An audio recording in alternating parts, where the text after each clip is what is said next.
Good morning. Welcome to Keystone Community Church. My name is Ken Gilmore. I'm the senior pastor here at Keystone. And today we're starting a series. It's a 4-week series called It's Personal. And hopefully there are a number of you that are here by invitation of somebody that calls Keystone their church home. Others of you may have found out about us through the flyer that we sent out in the mail, distributed to about 10,000 homes in our area. And so hopefully you're one of those people as well. And so we welcome you and invite you here. And I want to start today by letting you know that I do have an agenda. That there is an agenda for what we're about to experience over the next 4 weeks. And my agenda is very simple. That if you're a person that's kind of a tire kicker when it comes to God and church and Christianity, you're checking it out, but you're not so sure. You're not really sure, where your beliefs are taking you, and you're checking it out. You're what is known as a seeker.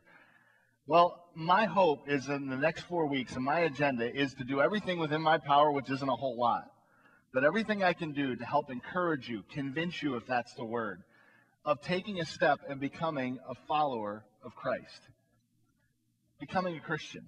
Now, when I say becoming a Christian, I want to clarify what I mean by Christian, because you say Christian, and it can mean a number of different things. When I say Christian, I don't mean a person who simply has all the right beliefs about Christ, about the Bible, and about God. A person who believes right things or knows certain things.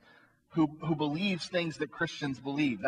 That's one definition of a Christian. When I talk about a Christian, what I'm talking about is a person who is reorienting their life as a follower of Christ. In other words, how they manage their resources, how they treat their wife, how they raise their children, how they approach their work, how they talk to and communicate with their friends. All of those things fall under the teachings of Christ. A Christian is somebody who follows Christ. And yes, they believe right things.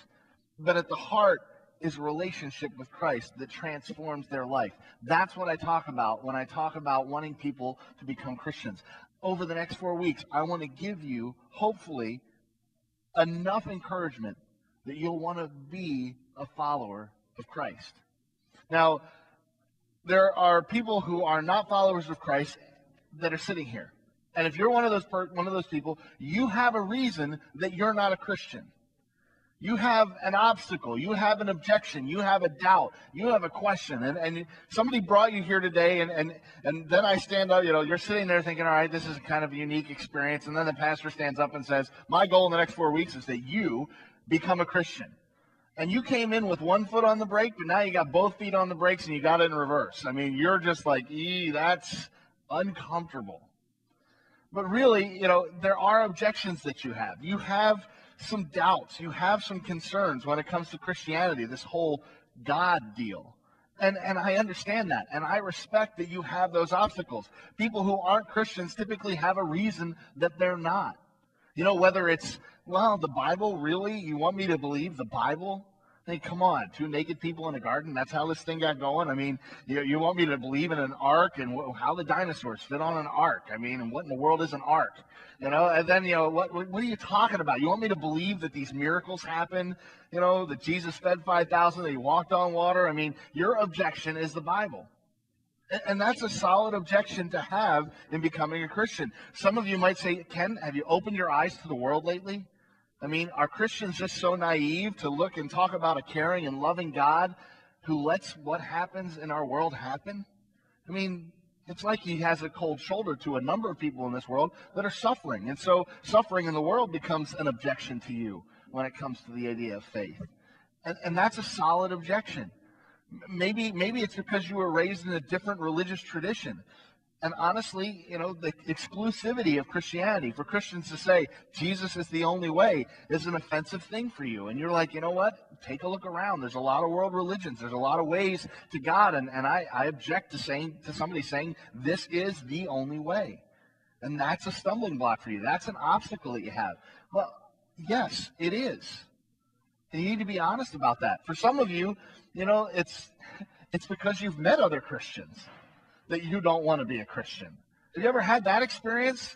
For those of you who are Christians, did you ever meet people in your pre-Christian life that made you go, no thanks. I can stay at home and be a negative person. You know, I mean, when it comes down to it, there are reasonable objections to Christianity. And today, I'm not standing here saying you need to set those all aside, like somehow Christians are naive and we have objections and we have challenges, but we just ignore them. We just put them away in order to have faith. I'm not asking you to do that. In the next 4 weeks, I'm not going to ask you to put your objections away. What I'm going to ask you to do is to consider a new approach towards God, a new approach towards faith. Now, the obstacles are there. And what's interesting is people don't come to faith in Christ because they get all of their questions answered. Adults especially don't typically come to faith because they have a list of objections and they work their way through those lists and finally are convinced. That's not typically how it happens. How I see it happens is when the doctor says, you have cancer. Or the employer says, you're not coming back next week. Or the wife says, I'm leaving. There are come to Jesus moments, is what they're called. And there are a lot of people who come to Jesus under those circumstances. And they have all the objections in the world. They have all their arguments. They have all their issues with Christianity. And suddenly, a story about layoffs suddenly becomes a story about their life. A story about divorce that makes nationals, they're now part of that statistic. And something gets real personal, real fast. And you know what they want? They want to reach out to a personal God. And you'll have people who don't really believe in a God suddenly praying to a God they don't believe in, asking for help. You have people who are suffering addictions who say, you know what? I can't beat this on my own. I need a higher power. I need a personal God who is with me in this. That's a lot of times how adults come to faith. And it's not that their objections aren't there. It's not that their questions get all answered. It's just that they get a lot smaller. It's just that suddenly, in the scheme of things, a relationship with a personal God suddenly begins to overwhelm the doubts and the questions they have about the Bible. Because suddenly, it's a personal issue, not a category issue. And what I'm hoping to do over the next few weeks is help you shrink some of those questions in light of a personal relationship with Jesus Christ. We don't talk about just simply believing in Christ. You know, there are a lot of Christians who believe right things about God. There are a lot of people who would say, I'm a Christian, and I believe the Bible, and I believe that Jesus was the Son of God. But I can tell you this, they don't have a personal relationship with him. It's not personal, it's just knowledge. And I could take you through and give you arguments against, you know, if it comes to the Bible, you know, there's apologetics. I always thought that was an interesting term. If you ever hear the term apologetics, that means making an argument for or defending something.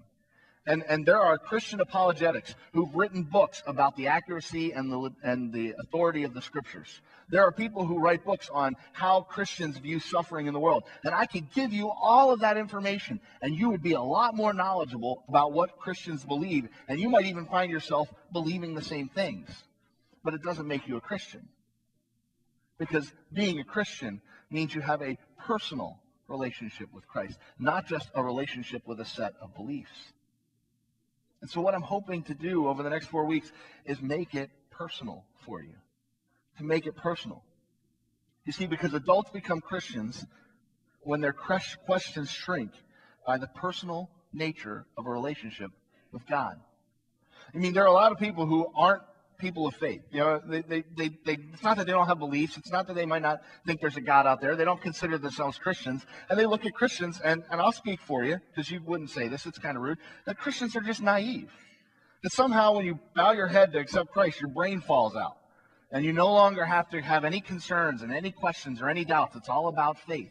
And there's a lot of people that object to that. I am not going to ask you to give those things up. I'm going to ask you to keep those objections front and center. But know that most people do not come to faith in Christ simply because they've answered all their questions. And you can sit there and say that's naive and that's foolish, and how could somebody be so intellectually dishonest to set aside or to allow a question to shrink so they can have a personal relationship with God. But let me tell you, I want to illustrate that you've already done that in another arena of life.